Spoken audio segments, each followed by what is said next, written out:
Good afternoon, dear students. Today our topic is once again voice, that is active voice and passive voice. We have completed one lecture of that. Now second lecture,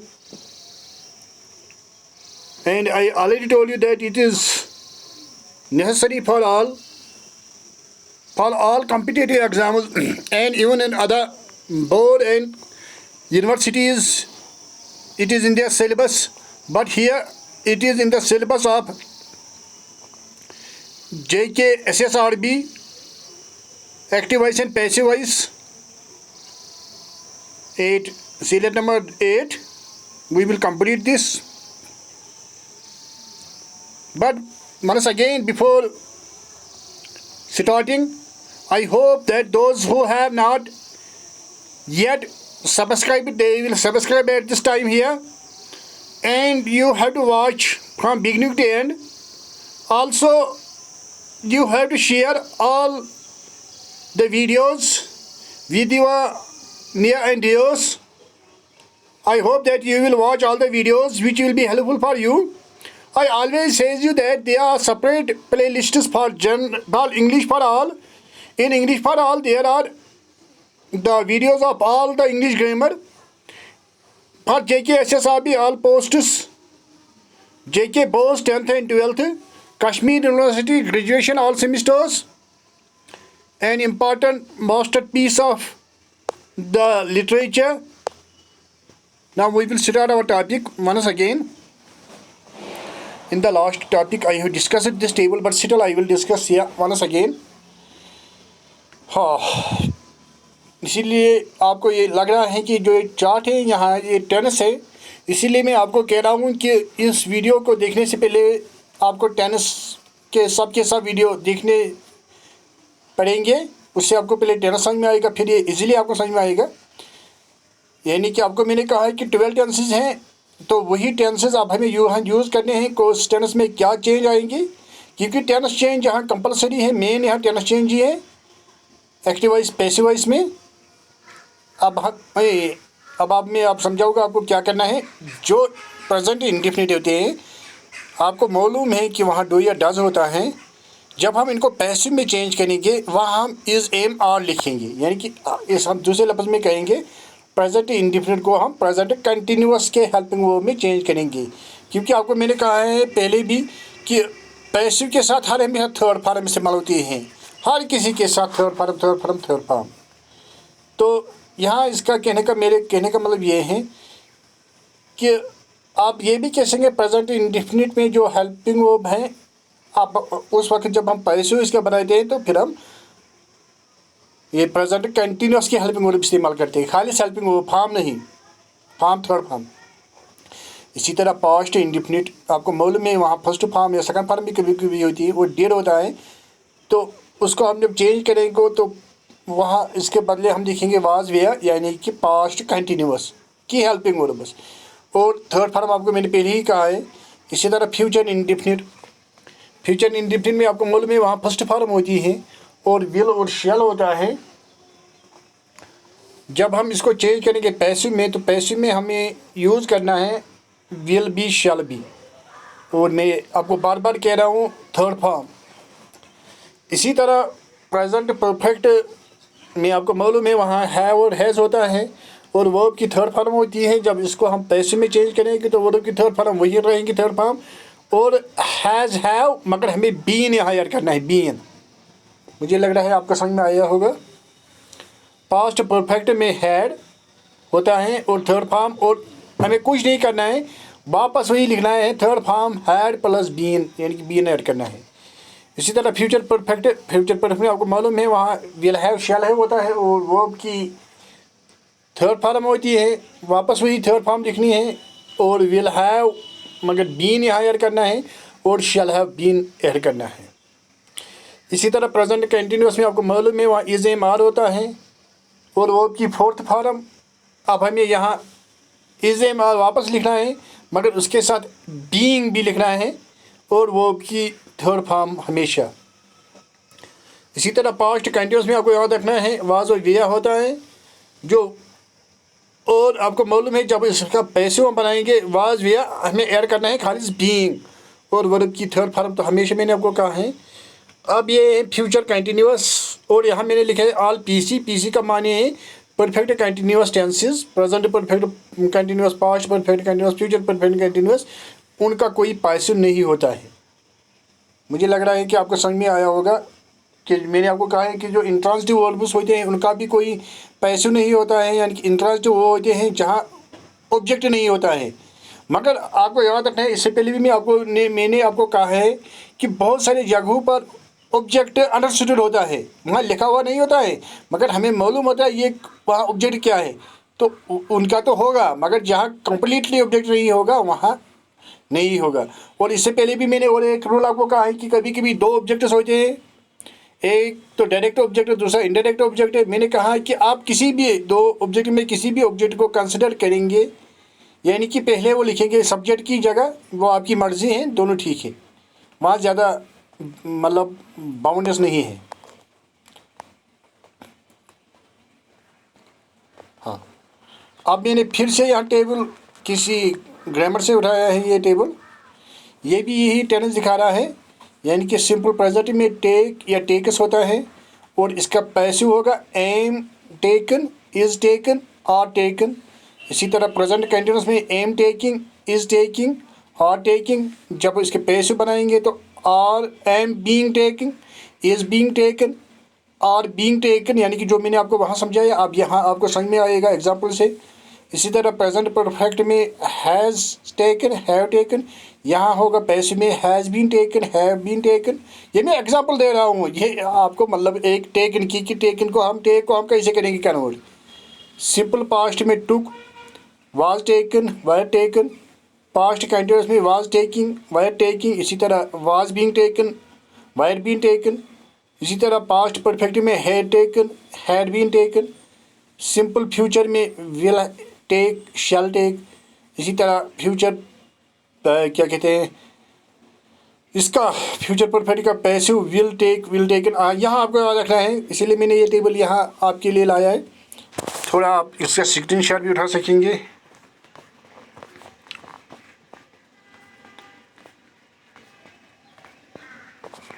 हाँ, यहाँ आपको याद रखना है, यहाँ can, may, must, यानी कि जिनको मॉडल ऑक्सिलरीज कहते हैं, जो हमने पढ़े, मैंने आपको कहा कि उनके साथ हर हमेशा बेस फॉर्म होती है। तो अगर ये चेंज करने होते हैं, can take, can be take लिखना है, मस्ट बी टेक लिखना है, यानी कि इनके साथ हमें बी इस्तेमाल करना है, बी करना है मॉडल ऑक्सिलरी के साथ इस्तेमाल। अगर इनको मतलब अगर मेन और बी होंगे तो उनको पैसे में चेंज करना होगा। यहाँ फिर से मैंने ये चार्ट आपके लिए बनाया है, किसी ग्रामर से उठाए हैं, ये यूनिक ग्रामर है, वहाँ से मैंने उठाया है। तो ये भी आपको बहुत काम आएगा। मतलब यहाँ डायरेक्टली है pronoun, I, we, you, singular और प्लूरल दोनों इसने दिखाए हैं। ही, शी, इट, यानी कि थर्ड पर्सन, और दे आल्सो। अब यहाँ है मतलब वॉइस, एक्टिव वॉइस। इसी तरह अब यहाँ लिखा है इंडिफिनिट की, यहाँ दिखाया है कंटिन्यूअस की, यहाँ परफेक्ट कंटिन्यूअस की। तो इससे आपको समझ में आएगा, मुझे होप है, उम्मीद है। इसका भी आप स्क्रीनशॉट उठाएंगे या पॉज करेंगे और इसके बाद देखेंगे कि आपको क्या आएंगे।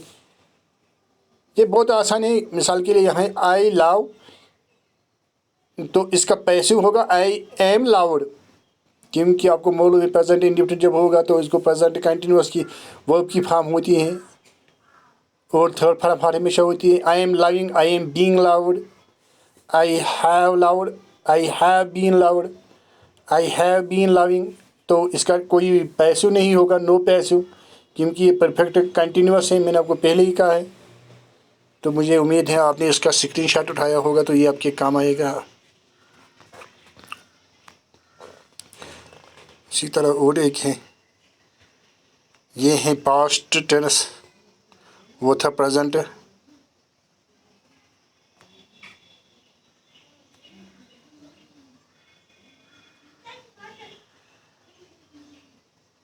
मुझे उम्मीद है आपने इससे भी उठाया होगा। ये भी उसी तरह है।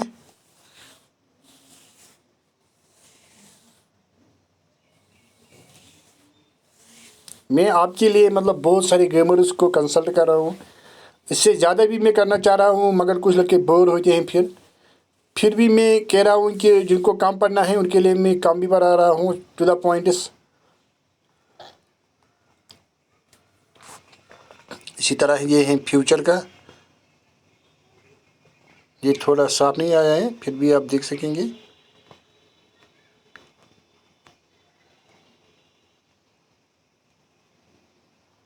यहाँ ये कुछ नहीं आई है, वी है, ही है, शी है, जैसे वहाँ था ये वैसे यहाँ भी है। ये उसी लाव पर है। और मैं आपको बार बार कह रहा हूँ, जब तक आप इसका स्क्रीनशॉट उठाएंगे, कि इंसान हमेशा ब्रॉड माइंडेड होना चाहिए। आप जब ये वर्ड लव देखते हैं तो आपके माइंड में नेगेटिवनेस आ रही है। नेगेटिव नहीं होना चाहिए, हमेशा पॉजिटिव होना चाहिए। हर किसी चीज़ का पॉजिटिव देखना चाहिए। क्या जाता है कि एक बार कोई दो बंदे थे जेल में, तो उन्होंने जब खिड़की से देखा, किसी ने ऊपर की तरफ देखा तो उसने स्टार्स को देखा, इसने कहा ओ दे आर स्टार शाइनिंग। किसी ने नीचे की तरफ देखा तो उसने मर्द देखा, इसने कहा ओ देयर इज मर्द, इट इज़ नॉट गुड। तो ये अपना अपना नज़रिया होता है। नथिंग इज़ गुड और bad but thinking makes it so. ये आपका सोच कैसा होगा। I can say that we love our parents, we love God, we love our teachers. तो बदकिस्मती की वजह से आप गलत हमेशा ले रहे हैं। तो ऐसा नहीं होना चाहिए, पॉजिटिव माइंड होना चाहिए। हाँ, 5 सेकंड। मुझे लग रहा है कि आपने इसका उठाया होगा। हाँ, अब फिर से मैंने यहाँ आपके एक्सप्लेन करने के लिए फिर से रूल्स यहाँ एक्सप्लेन किए हैं विद एग्जाम्पल्स। ये भी मैंने उसी गाइड से उठाए हैं। यहाँ क्या है, when the verb is in indefinite tense, यानी कि प्रेजेंट, पास्ट या future, it is changed into passive voice, यानी कि it is changed into passive voice by using the verb be, यानी कि is, am, are, was, were, will, shall before the third form. ये आपको मालूम है कि हाँ हमेशा में थर्ड फॉर्म इस्तेमाल करनी है, जिसको पास्ट पार्टिसिपल भी कहते हैं of the verb. And interchange of the position of the subject and object, यानी कि जहाँ सब्जेक्ट होगा वहाँ ऑब्जेक्ट लाना है, जहाँ ऑब्जेक्ट होगा वहाँ सब्जेक्ट लाना है। मुझे लग रहा है आपको समझ में आएगा ये। यहाँ भी एग्जाम्पल्स बहुत सारे हैं, एक दो मैं आपको कहूँगा। ही सेल्स राइस, कुछ नहीं करना है।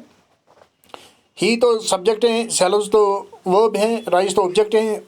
सब्जेक्ट की जगह ऑब्जेक्ट को लाना है और थोड़ा वर्ब में चेंज करना है, जो मैंने आपको कहा है, यानी कि थर्ड फॉर्म इस्तेमाल करनी है और हेल्पिंग वर्ब का थोड़ा इस्तेमाल करना है। कुछ नहीं करना है। Rice is sold by him, क्योंकि मैंने आपको कहा है कि ज़्यादातर हम बाय इस्तेमाल करते हैं, हर हमेशा नहीं मगर ज़्यादातर। स्कूल बॉयज़ प्लेड गेम्स, कुछ नहीं करना है, पहले गेम्स लिखना है, फिर ऑल लिखना है, क्योंकि मैंने आपको कहा है वहाँ प्रेजेंट इंडेफिनिट, प्रेजेंट कंटिन्यूस की हेल्पिंग वर्ब मतलब वहाँ इस्तेमाल होते हैं। Games are played by the school boys. Rashid writes a letter is written by Rashid. He laughs at me, I am laughed at by him. ये मैंने आपको इससे पहले भी कहा है कि यहाँ है लाफ्ज एट, ये इकट्ठे हैं। ये लाफ्ज एट मतलब हम इसे कहेंगे फ्रेज़ हैं, तो आपको यहाँ एट यानी कि लाफ्ड के साथ लिखना है। मैंने आपको इससे पहले भी कहा है।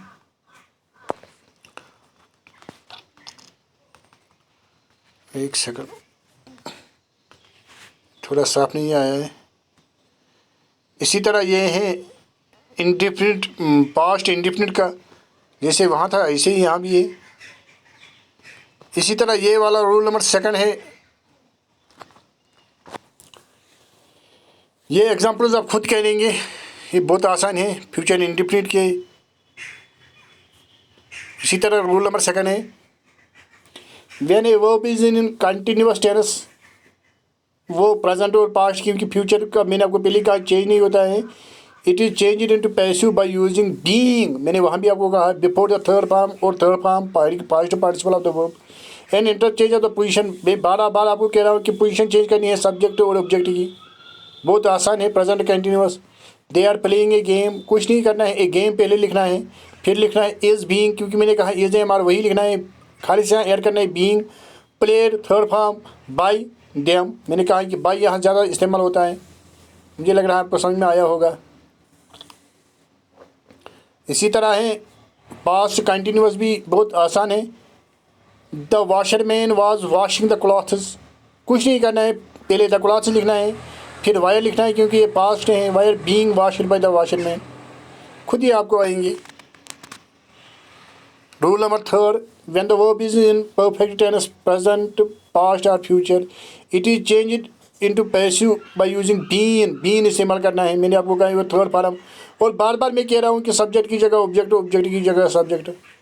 ही हैज़ सीन मी, कुछ नहीं करना है, मी तो अब मी नहीं रहेगा, इसका ये पैसिव है, इसका होगा I have been seen by him, क्योंकि आई के साथ है होता है, ही के साथ ही शी इट के साथ हैज़ होता है, इसीलिए मैंने यहाँ हैव लिखा है। और बीन मैंने आपको कहा कि यहाँ बीन इस्तेमाल होता है, एर होता है, प्लस होता है। सीन मैंने कहा है ये तो थर्ड फॉर्म है, थर्ड फॉर्म रहेगी। बाई मैंने आपको कहा ज़्यादातर हम बाई यहाँ ऐड करते हैं प्रोनाउन, ये प्रपोजिशन। बहुत आसान है। इसी तरह ये भी है बहुत आसान, past perfect. She had finished her work before I came, कुछ नहीं करना है, यहाँ तो ख्याल रखना है हर वर्क, ये तो मतलब हर वर्क है, वर्ब खालिस वर्क नहीं है, इसकी पर्टिकुलर वर्क है। Her work had been finished before I came. इसी तरह फ्यूचर परफेक्ट है, आप थोड़ा इस पर ध्यान देना है, वो मुझे लग रहा है आपको समझ में आई होगा, आप यहाँ स्क्रीनशॉट भी उठा सकेंगे। अब इन पर ध्यान देना है, इन पर ज़रूर ध्यान देना है आपको। मिसलेनियस सेंटेंस ज़्यादातर कॉम्पिटिटिव एग्जाम्स में यही पूछे जा रहे हैं, कॉम्पिटिटिव एग्जाम्स में ज़्यादा यही पूछे जा रहे हैं, इसीलिए इन पर ध्यान देना, स्क्रीनशॉट उठाना और फिर से इनको फॉलो करना। When a verb expresses command, advice, request or entity in the active voice, the verb let is used, followed by the passive infinitive without to in the passive form। यानी कि let हम इस्तेमाल करते हैं और to हम इस्तेमाल नहीं करते हैं, to। आपको यहाँ समझ में आएगा मेरे कहने का मतलब है। ओपन द डोर, ये तो मतलब अगर हम देखें कि आर्डर है, let the door be opener, यानी कि बाय यू तो मालूम है, मैंने आपको बार बार कहा है, कभी कभी सब्जेक्ट अंडरस्टूड होता है। Put the pen on the table, let the pen be put on the table, let इस्तेमाल करना है, कुछ नहीं करना है, बहुत आसान है। Close the door, late the door be closed, क्योंकि मैंने आपको बार बार कहा है थर्ड फॉर्म इस्तेमाल करनी है। Tell him to go, let him be told to go. Tell him to wait outside, let him be told to wait outside। Why did he see the lion? Where was the lion seen by him? When will he call you? When will you be called by him? ये बहुत आसान है। इसके बाद ये है interrogative वाले। An interrogative sentence in the active voice will remain interrogative to the passive and vice versa, यानी कि आपको ख्याल रखना है अगर वहाँ इंटरगेटिव होगा तो सेंस तो वही रहने चाहिए, इंटरगेटिव सेंस चेंज नहीं होनी चाहिए असर्टिव में या और किसी में। डू यू रीड उर्दू, यानी कि फिर से ये क्वेश्चन है, ये क्वेश्चन ही होना चाहिए। पैसिव में कुछ नहीं करना है, इज़ यहाँ इस्तेमाल करना है, आपको मालूम है, इज़ एम आर यहाँ इस्तेमाल करना है। Is Urdu read by you, कुछ नहीं करना है। Did he see the bird, Was the bird seen by him, बहुत आसान है। Does the teacher call him? Does the teacher call me? Am I called by teacher? बहुत आसान है, आप इसका भी स्क्रीनशॉट उठाओ और ये सब करके जाओ। हाँ, अब ये है when the subject is not known or it is not necessary to mention। मैंने आपको पहले भी कहा है कि कभी कभी सब्जेक्ट नोन नहीं होता है, वो मतलब हमें मालूम होता है कि सब्जेक्ट हैं, अंडरस्टूड होता है। मिसाल इट इज़ शेयर, सीधे से लिखना है इट इज़ स्टेटेड, ये थोड़ा याद रखना है आपको। मैं बार बार कह रहा हूँ कि कॉम्पिटिटिव एग्जाम में यही पूछे जा रहे हैं। They say he was a good king, it is said that he was a good king, बहुत आसान है। People say the crops are good this year, it is said crops are good this year. It is time to take dinner, यानी कि हम subject समझ आ रहे हैं कौन, इनको ऐसे ही लिखना होता है। It is time the dinner to be taken, one should do one is duty, duty should be done. मुझे लग रहा है आपको समझ में आए होंगे। बस ये इसी के एग्जाम्पल है, बहुत आसान है, बहुत आसान है। फिर भी अगर आप किसी ने क्या किया होगा, स्क्रीनशॉट नहीं किया होगा, फिर भी आप स्क्रीनशॉट उठा सकेंगे, या आप पास भी करेंगे तो फिर भी स्क्रीनशॉट आप उठाएंगे, या पास करके भी आपको ये देखने हैं। हाँ, मैंने बार बार कहा है, ये यहाँ SSRB के सिलेबस में है।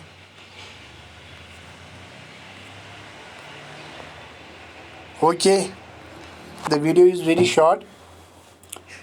Once again, I say you that now I think that it is sufficient for voice, active voice and passive voice. If you will say I will make another video, but if you will write in the comment box, I will make another video for assertive, interrogative, यानी कि I will make separately I will explain the types of sentences of active voice and passive voice. But I think that you have understood. If you have not understood, please say me in the comments. Sir, we are not able to understand clearly. Please make the separate video for assertive, for affirmative, for negative, for interrogative. Then I will make, if you need. I think that you didn't need more. If you still need, you can write me and I will make another video. Once again, I say you that this YouTube channel is free of cost. You have not to pay anything. You have not to pay anything. You have to only watch, and you have to give your suggestions. Your valid suggestions will be accepted. And it is now known to you that his name is Salim Sir's Academy, English for All. I once again always say you that there are separate playlists. The very important playlist, English for All. There is all aspects. Inshallah, we will cover whole grammar from A to Z, from beginning to end. All the aspects of grammar will be discussed in this English for All. This playlist, English for All, there will be the syllabus of all the universities, all the colleges, all the boards. Now you have to select whichever is in your syllabus. And also I told you that JKSSRB, whichever advertisement has been advertised till this date, we will discuss all. Whatever will be this English section, we will discuss that. There is little difference, but we will discuss all the aspects. JK Bose, I always say that the 10th and 12th class syllabus will be to the point, yani ki refresher course, very short, because I know that they are in tension because they have to prepare so many subjects. There will be only few lectures, very to the point, brief. Then I told you that Kashmir University graduation, both literature as well as English, general English, as well as first semester AEC. I think that we have completed the grammar portion of AEC to the large educational level. At least we have completed 70 to 80%. Now there will be only 20% of the. I will also discuss the text of AEC as well as general English of first sem. I will make the videos upon that also. But you have to cooperate. And also important literature, you know that literature is reflection of life. And it gives entertainment to us.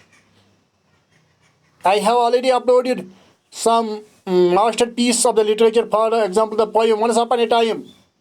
Also Sons and Lovers. And I will now upload, in my mind there is Old Man and the Sea. Very good novel. Very short novel. But what you have to do only one thing. Those who have not subscribed yet, they will subscribe here. And I hope that you will watch from beginning to end. Also, you have to share with your colleagues, with your relatives, with your friends. And you will watch all the uploaded videos here. Okay, I hope that you will do this, and I will also do for you. Because when you will write me the feedback, and you will see the more and more, it gives me encouragement that I have to do something for you because you need. Okay, thanks.